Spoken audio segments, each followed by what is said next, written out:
तो आज के इस वीडियो में हम लोग क्लाज व क्लाज के प्रकार के बारे में देखेंगे। जैसा कि आप लोग जानते हैं कि जब हम दो या दो से अधिक सिंपल सेंटेंसेस को मिलाकर एक कंपाउंड या कॉम्प्लेक्स सेंटेंस बनाते हैं तो वहां पर हमको क्लाज की आवश्यकता होती है। इसलिए मैंने सोचा क्यों ना आपको क्लाज अच्छे से स्पष्ट कर दूं। इससे पहले मैंने आपको फाइनाइट वर्ब और नॉन फाइनाइट वर्ब को भी अच्छे से स्पष्ट किया था वर्ब वाले वीडियो में। यदि आपने अभी तक उस वीडियो को नहीं देखा है तो आई बटन पर क्लिक करके आप उसे जरूर देख लें, क्योंकि जब हम सिंथेसिस टॉपिक के अंतर्गत सिंपल सेंटेंस बनाएंगे तो वहां पर हमको फाइनाइट और नॉन फाइनाइट वर्ब की आवश्यकता पड़ेगी। तो चलिए बगैर समय वेस्ट के वीडियो स्टार्ट करते हैं और समझ लेते हैं कि यह क्लाज क्या होता है और क्लाज का यह जो प्रकार होता है यह क्या होता है। तो सबसे पहले जानते हैं कि क्लाज क्या होता है। क्लाज, जिसे हम लोग हिंदी में बोलते हैं उपवाक्य। अब इसका नाम ही है उपवाक्य। तो जैसे आप लोग जो कंप्यूटर चलाते होंगे उनको पता होगा कि कंप्यूटर में आपको एक कैटेगरी मिलती है, उसके बाद सब कैटेगरी मिलती है। तो इसी तरह से जो है आपका उपवाक्य होता है, अर्थात किसी वाक्य में आए हुए छोटे छोटे वाक्यों को हम उपवाक्य कहते हैं। जैसे कैटेगरी में सब कैटेगरी आता है और डोमेन में सब डोमेन आता है, उसी तरह से किसी वाक्य में आए हुए छोटे छोटे वाक्यों को ही हम उपवाक्य या फिर क्लाज कहते हैं। इसे अच्छी तरह मैं आपको एग्जाम्पल से भी स्पष्ट कर देता हूं। जैसे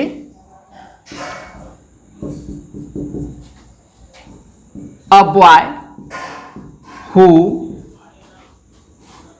केम to me was blind. A boy मतलब एक लड़का, हु केम टू मी जो मेरे पास आया, वाज ब्लाइंड अंधा था। इसमें देखिए दो छोटे छोटे वाक्य हैं। पहला है अ बॉय वाज ब्लाइंड, एक लड़का अंधा था, एक यह क्लाज हो गया। और दूसरा जो है आपका है हु केम टू मी, यह हमारा दूसरा क्लाज हो गया। तो कहने का मतलब यह है कि किसी वाक्य में आए हुए छोटे छोटे वाक्यों को ही हम क्लाज कहते हैं। जैसे आपका डोमेन में सब डोमेन आता है, कैटेगरी में सब कैटेगरी आता है, तो इसी तरह किसी वाक्य में आए हुए छोटे छोटे वाक्यों को ही हम क्लाज कहते हैं। तो आई होप आप समझ गए होंगे कि क्लाज किसे कहते हैं। इसी तरह एक एग्जाम्पल मैं आपको और शो करता हूं ताकि आपको अच्छे से समझ में आ जाए। जैसे द न्यूज समाचार, दैट की Ravi has died is wrong. समाचार की रवि की मृत्यु हो चुकी है गलत है। तो यह देखिए एक सेंटेंस है। इस सेंटेंस में दो छोटे छोटे वाक्य आए हैं, अर्थात उपवाक्य आए हैं, और उन्हीं उपवाक्य को हम क्लाज कहते हैं। तो इसमें पहला है द न्यूज इज रॉन्ग, यह हमारा एक क्लाज हो गया। और दूसरा जो है दैट की रवि हैज डाइड, यह हमारा जो है दूसरा क्लाज हो गया। तो कहने का मतलब यह है कि किसी वाक्य में आए हुए छोटे छोटे वाक्यों को ही हम क्लाज कहते हैं। अब बात करते हैं कि क्लाज कितने प्रकार का होता है। तो क्लाज जो है आपका तीन प्रकार का होता है, अर्थात क्लाज आपको तीन रूपों में देखने को मिलता है। पहला प्रिंसिपल क्लाज, दूसरा कोऑर्डिनेट क्लाज, तीसरा सबऑर्डिनेट क्लाज। तो उन्हें भी हम एक एक करके समझेंगे। तो फिलहाल आई होप आपको क्लाज अच्छे से समझ में आ गया होगा। तो अब देखिए हम लोग बात करते हैं क्लाज के प्रकार के बारे में, यानी क्लाज कितने प्रकार का होता है। तो जैसा कि मैंने अभी आपको बताया कि क्लाज आपका जो है तीन प्रकार का होता है। एक होता है प्रिंसिपल क्लाज, दूसरा होता है कोऑर्डिनेट क्लाज, और तीसरा आपका होता है सबऑर्डिनेट क्लाज। तो सबसे पहले हम लोग बात करेंगे प्रिंसिपल क्लाज के बारे में, ठीक है। तो प्रिंसिपल क्लाज, जिसे हम लोग हिंदी में बोलते हैं प्रधान उपवाक्य, क्या बोलते हैं? प्रधान उपवाक्य। तो यह प्रिंसिपल क्लाज क्या होता है इसे समझते हैं।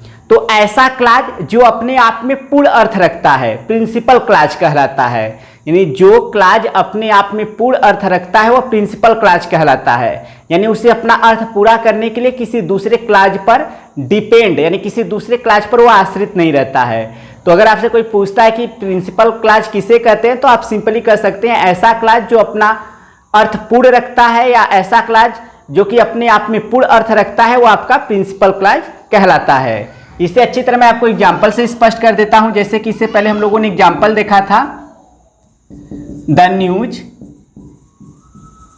That it will rain today is wrong. समाचार की आज बारिश होगी गलत है। अब यहां पर देखिए आपका द न्यूज, समाचार, द न्यूज इज रॉन्ग, समाचार गलत है। अब यहां पर समाचार जो गलत है यह हमारा प्रिंसिपल क्लॉज है, क्योंकि यह पूरा अर्थ रख रहा है। तो द न्यूज इज रॉन्ग, समाचार गलत है, यह पूर्ण अर्थ रख रहा है, इस वजह से हमारा यह क्या है, प्रिंसिपल क्लॉज है। इसी तरह से एक एग्जांपल मैं आपको और शो करता हूं। I bought a bag and it was costly, और यह महंगा था। ठीक है, यहां पर आप एंड की जगह विच भी लिख सकते हैं। तो आई bought a bag and it was costly, और यह महंगा था। तो यहां पर देखेंगे तो इसमें दो छोटे छोटे क्लॉज आए हैं। पहला है आई bought a bag, I bought a bag, यह हमारा प्रिंसिपल क्लॉज है, क्योंकि यह पूर्ण अर्थ जो है अपने आप में रखा हुआ है। तो आई होप आप समझ गए होंगे कि प्रिंसिपल क्लॉज किसे कहते हैं। तो ऐसा क्लॉज जो अपने आप में पूर्ण अर्थ रखता है वो प्रिंसिपल क्लॉज कहलाता है, अर्थात अपने अर्थ की पूर्णतया के लिए किसी दूसरे क्लॉज पर आश्रित नहीं रहता है। अब बात करते हैं दूसरे क्लॉज की, जिसका नाम है कोऑर्डिनेट क्लॉज। और जब भी आप कॉम्प्लेक्स सेंटेंस बनाएंगे या कंपाउंड सेंटेंस बनाएंगे तो आपको क्लॉज की आवश्यकता पड़ेगी, इसलिए क्लॉज को आप समझ लेंगे तो आपके लिए अच्छा रहेगा। अब देखिए कोऑर्डिनेट क्लॉज क्या होता है, इसे समझते हैं। कोऑर्डिनेट क्लॉज, अब देखिए कोऑर्डिनेट क्लॉज, तो कोऑर्डिनेट क्लॉज एक ऐसा क्लॉज होता है जो अपने आप में पूर्ण अर्थ रखता है, अपने आप में पूर्ण अर्थ रखता है, लेकिन किसी न किसी कोऑर्डिनेटिंग कंजक्शन से जुड़ा होता है। तो कहने का मतलब है जो आपका कोऑर्डिनेट क्लॉज होता है वह भी प्रिंसिपल क्लॉज की तरह होता है, लेकिन वह किसी न किसी कोऑर्डिनेटिंग कंजक्शन से जुड़ा होता है। अब क्वेश्चन उठता है कि कोऑर्डिनेटिंग कंजक्शन क्या होता है। तो कोऑर्डिनेटिंग कंजक्शन जो है 4 प्रकार के होते हैं, और यह कोऑर्डिनेटिंग कंजक्शन जो है आपको कोऑर्डिनेट क्लॉज में जुड़ा हुआ देखने को मिलता है। तो कोऑर्डिनेट क्लॉज कोई आपसे पूछता है किसे कहते हैं, तो आप सिंपली कह सकते हैं ऐसा क्लॉज जो अपने आप में पूर्ण अर्थ रखता है, लेकिन किसी न किसी कोऑर्डिनेटिंग कंजक्शन से जुड़ा होता है। जैसे मैं आपको एग्जांपल से स्पष्ट कर देता हूं। आई सा a boy and he was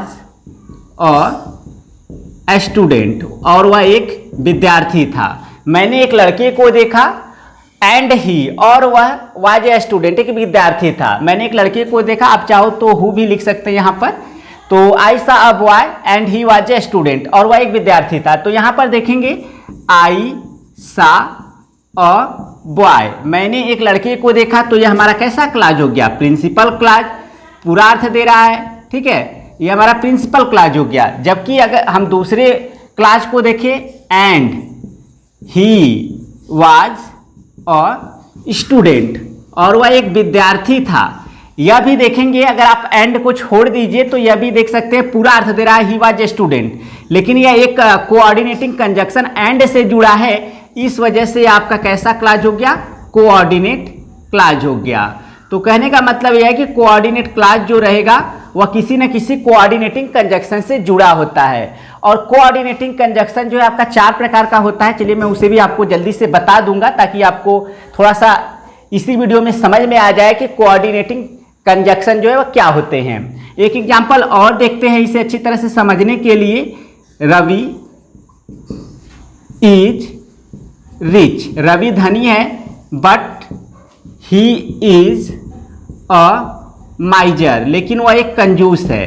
तो यहां पर देख सकते हैं हमारा कौन सा क्लॉज आया इसमें, रवि इज रिच, रवि धनी है, यह पूर्ण अर्थ दे रहा है, इसलिए हमारा यह प्रिंसिपल क्लॉज है। ठीक है, अब इसके बाद हमारा जो है देखिए बट से, तो बट ही इज अ माइजर, लेकिन वह एक कंजूस है। तो यहां पर साफ साफ नजर आ रहा है कि यह हमारा जो है कोऑर्डिनेट क्लॉज है, ये आपका जो है कोऑर्डिनेट क्लॉज है। अब कोऑर्डिनेट क्लॉज क्यों है? क्योंकि यह कोऑर्डिनेटिंग कंजक्शन किससे जुड़ा है? बट से जुड़ा है। अगर आप बट को छोड़ दे तो ही इज अ माइजर वाइज कंजूस है, देख सकते हैं पूरा अर्थ आ गया प्रिंसिपल क्लॉज की तरह, लेकिन केवल यह कोऑर्डिनेटिंग कंजक्शन से जुड़ने की वजह से कोऑर्डिनेट क्लॉज हो गया। तो आई होप आप समझ गए होंगे कि आपका कोऑर्डिनेट क्लॉज क्या होता है। अब कोऑर्डिनेट क्लॉज में जो कंजक्शन प्रयोग किया जाता है वह आपका कोऑर्डिनेटिंग कंजक्शन होता है। और कोऑर्डिनेटिंग कंजक्शन जो है आपका 4 प्रकार का होता है, उनके नाम मैं आपको जल्दी जल्दी बता देता हूं। पहला है आपका cumulative coordinating conjunction, cumulative coordinating conjunction.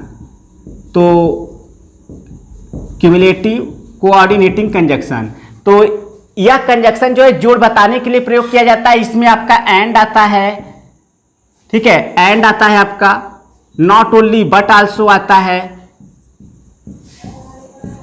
ठीक। तो यह सब जो है आपको देखने को मिलते हैं क्यूमुलेटिव कोऑर्डिनेटिंग कंजक्शन के अंतर्गत। इसी तरह से बोथ एंड आता है आपका, इस तरह एज वेल एज आता है साथ ही साथ। तो यह सारे जो कंजक्शन है आपके किसके अंतर्गत आते हैं? क्यूमुलेटिव कोऑर्डिनेटिंग कंजक्शन के अंतर्गत आते हैं, ठीक है। और इनका प्रयोग करके हम आसानी से कोऑर्डिनेट क्लॉज बना सकते हैं। दूसरा आपका होता है अल्टरनेटिव कोऑर्डिनेटिंग कंजक्शन।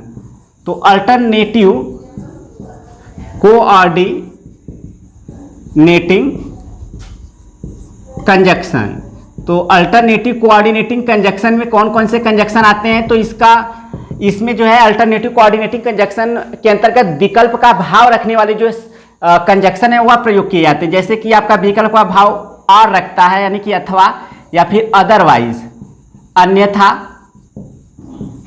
या फिर आपका नाइदर नॉर, या फिर आपका आइदर आर, ठीक है। तो यह सब के सब जो हैं आपके अल्टरनेटिव कोऑर्डिनेटिंग कंजक्शन है। इन कंजक्शन का प्रयोग करके आप कोऑर्डिनेट क्लॉज बना सकते हैं। तीसरा जो है आपका होता है adversative coordinating conjunction, adversative coordinating conjunction. तो एडवर्सेटिव कोऑर्डिनेटिंग कंजक्शन के अंतर्गत कौन कौन से कंजक्शन आते हैं? तो यह जो है विरोध बताने के लिए प्रयोग किया जाता है। तो इसमें जो है आपका बट आता है, एट आता है, फिर भी स्टील आता है, ठीक है, इसका भी अर्थ फिर भी आपका होता है, वाइल आता है, जबकि। तो यह सारे जो कंजक्शन है यह आपका एडवर्सेटिव यानी विरोध बताने के लिए प्रयोग किए जाते हैं। तो इन कंजक्शन का प्रयोग करके भी आप कोऑर्डिनेट क्लॉज बना सकते हैं। और चौथा है आपका एलेटिव, यानी कि आपका एलेटिव परिणाम बताने वाला कोऑर्डिनेटिंग कंजक्शन, कंजक्शन। तो यह जो है इसमें कौन कौन सा कंजक्शन आता है मैं आपको स्पष्ट कर देता हूं। तो इन कंजक्शन को आप याद कर लेंगे तो आपके लिए अच्छा रहेगा, क्योंकि आप जब बनाएंगे कोऑर्डिनेट क्लॉज तो इन्हीं कंजक्शन की सहायता से बनाएंगे। तो इसमें आपका सो आता है, फोर आता है क्योंकि, और देयरफॉर आता है इसलिए। तो यह सारे कंजक्शन जो हैं आपको एलेटिव कोऑर्डिनेटिंग कंजक्शन के अंतर्गत देखने को मिलते हैं, और इनका प्रयोग करके आसानी से आप कोऑर्डिनेट क्लॉज बना सकते हैं। तो यह तो बात हो गई कि हमारा कोऑर्डिनेटिंग कंजक्शन क्या होता है, कोऑर्डिनेट क्लॉज क्या होता है। अब हम बात करेंगे सब ऑर्डिनेट यानी कि सब ऑर्डिनेट क्लॉज के बारे में। तो जब भी आपको कोऑर्डिनेट क्लॉज बनाने के लिए कहा जाए तो आप कोऑर्डिनेटिंग कंजक्शन का प्रयोग करके कोऑर्डिनेट क्लॉज बना सकते हैं। अब बात करते हैं कि हमारा यह सब ऑर्डिनेट क्लॉज क्या होता है। तो सब ऑर्डिनेट क्लॉज, इसे हिंदी में बोलते हैं आश्रित उपवाक्य, ठीक है। तो सब ऑर्डिनेट क्लॉज, तो सब ऑर्डिनेट क्लॉज को हिंदी में आश्रित उपवाक्य बोलते हैं। अब यह सब ऑर्डिनेट क्लॉज होता क्या है? तो ऐसा क्लॉज जो अपने अर्थ की पूर्णतया एवं स्पष्टता के लिए किसी दूसरे क्लॉज पर आश्रित होता है, उस क्लॉज को हम लोग बोलते हैं सब ऑर्डिनेट क्लॉज। अर्थात ऐसा क्लॉज जो अपने अर्थ की पूर्णतया एवं स्पष्टता के लिए किसी दूसरे क्लॉज पर आश्रित होता है, उस क्लॉज को हम लोग बोलते हैं सब ऑर्डिनेट क्लॉज। और यह आपका जो सब ऑर्डिनेट क्लॉज होता है यह आपका तीन प्रकार का होता है, अर्थात आपको तीन रूपों में देखने को मिलता है। तो सबसे पहले हम लोग सबऑर्डिनेट क्लॉज का जो है एग्जाम्पल देख लेते हैं ताकि इसे अच्छे से समझ पाए। ठीक है, तो यहां पर मैं लिखता हूं I bought a bag which was cheap, जो कि सस्ता था। I bought a bag which was cheap, जो कि सस्ता था। अब यहां पर हम क्लॉज अलग करते हैं, तो आई बॉट अ बैग, यह आपका जो है प्रिंसिपल क्लॉज हो गया, क्योंकि यह पूरा आपका अर्थ दे रहा है। ठीक है, अब इसके बाद दूसरा जो है उपवाक्य विच वाज चीप, जो कि सस्ता था, यह हमारा जो है सब ऑर्डिनेट क्लॉज है। अब सब ऑर्डिनेट क्लॉज क्यों है, कैसे पता करेंगे? तो यह सब ऑर्डिनेट क्लॉज इस वजह से है क्योंकि इसमें सब ऑर्डिनेटिंग कंजक्शन का प्रयोग किया गया है। विच जो है सब ऑर्डिनेटिंग कंजक्शन है, इसलिए यह आपका विच वाज चीप यह हमारा जो है सब ऑर्डिनेट क्लॉज है। तो सब ऑर्डिनेट क्लॉज किसी न किसी सब ऑर्डिनेटिंग कंजक्शन से जो है वह प्रारंभ होता है। ठीक है, तो यह तो बात हो गई। एक एग्जांपल और देख लेते हैं, जैसे the boy who helped me was blind. ठीक है, द बॉय मतलब वह लड़का हु हेल्प मी, जो कि मेरी मदद किया, वाज ब्लाइंड, अंधा था। तो इसमें हम लोग देखिए क्लॉज को अलग करेंगे, द बॉय वाज ब्लाइंड, लड़का अंधा था, यह पूरा अर्थ दे रहा है। तो हमारा कैसा क्लॉज है? प्रिंसिपल क्लॉज है। ठीक है, और हु हेल्प्ड मी, यहां पर देखिए आपका हु हेल्प्ड मी, जो मेरी मदद किया, यह आपका कैसा क्लॉज है? सब ऑर्डिनेट क्लॉज है। अब यह सब ऑर्डिनेट क्लॉज क्यों है? क्योंकि यह प्रिंसिपल क्लॉज पर आश्रित है अपने अर्थ की पूर्तता के लिए, या फिर आप देख सकते हैं यह सब ऑर्डिनेटिंग कंजक्शन से प्रारंभ है। तो हु जो है सब ऑर्डिनेटिंग कंजक्शन है, तो इस वजह से हमारा यह सब ऑर्डिनेट क्लॉज हो गया। तो सब ऑर्डिनेट क्लॉज जो है वह सब ऑर्डिनेटिंग कंजक्शन से बनता है, और जबकि जो आपका कोऑर्डिनेट क्लॉज होगा वह कोऑर्डिनेटिंग कंजक्शन से बनता है। तो अब हम लोग बात करते हैं कि हमारा जो सब ऑर्डिनेट क्लॉज होता है यह कितने प्रकार का होता है। तो सब ऑर्डिनेट क्लॉज जो है यह आपका तीन प्रकार का होता है। तो तीन प्रकार का आपका सब ऑर्डिनेट क्लॉज होता है, जिसमें से पहला है आपका नाउन क्लॉज। इसका नाम ही है नाउन क्लॉज, अर्थात यह वाक्य में नाउन की तरह कार्य करेगा।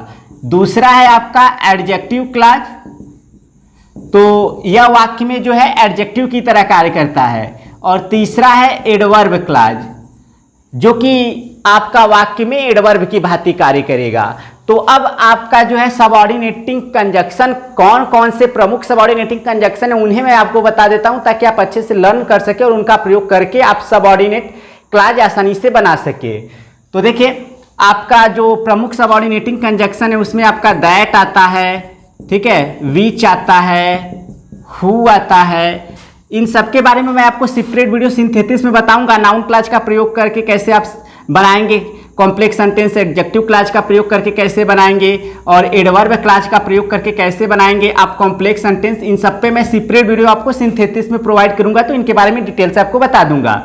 तो यह हो गया आपका सबऑर्डिनेटिंग कंजक्शन, जैसे आपका दैट हो गया, विच हो गया, हु हो गया, वेयर हो गया। ठीक है, तो यह सब के सब आपके सबऑर्डिनेटिंग कंजक्शन है। इफ हो गया, वेदर हो गया आपका, ठीक, तो ये सब आपके सबऑर्डिनेटिंग कंजक्शन है। आपका इफ हो गया, बिकॉज हो गया, ठीक, तो ये सब आपके सबऑर्डिनेटिंग कंजक्शन है। बिफोर हो गया, आफ्टर हो गया, तो यह आपके सब के सब जो है सो दैट हो गया, सब सबऑर्डिनेटिंग कंजक्शन है आपका।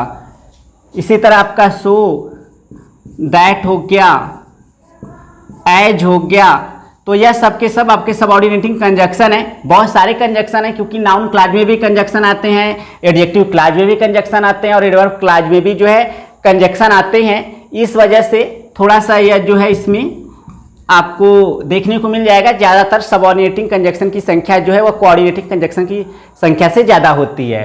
तो यह सब के सब जो है सबऑर्डिनेटिंग कंजक्शन है, जो कि आपको सबऑर्डिनेट क्लॉज में लगे हुए देखने को मिलते हैं। तो जब भी आप देखेंगे कि किसी क्लाज में यानी कि सबऑर्डिनेटिंग कंजक्शन का प्रयोग है तो वह जो क्लाज होगा वह आपका जो है सबऑर्डिनेट क्लाज होगा। तो सबऑर्डिनेट क्लाज अगर आप एक बार समझे रहेंगे तो आप अच्छे से आसानी से जो है समझ पाएंगे कि जो सबऑर्डिनेटिंग कंजक्शन है उनका प्रयोग करने से आपका सबऑर्डिनेट क्लाज बनता है।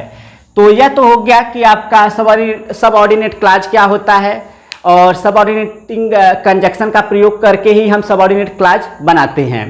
तो आई होप आप लोगों को अच्छे से समझ में आ गया होगा कि क्लाज किसे कहते हैं, क्लाज कितने प्रकार का होता है और यह जो मैंने आपको कॉम्प्लेक्स सेंटेंस बनाने के लिए बताया कि नाउन क्लाज का प्रयोग किया जाता है, एडजेक्टिव क्लाज का प्रयोग किया जाता है और एडवर्ब क्लाज का प्रयोग किया जाता है। तो सिंथेसिस टॉपिक के अंतर्गत मैं आपको नाउन क्लाज, एडजेक्टिव क्लाज और एडवर्ब क्लाज के बारे में डिटेल से बताऊंगा।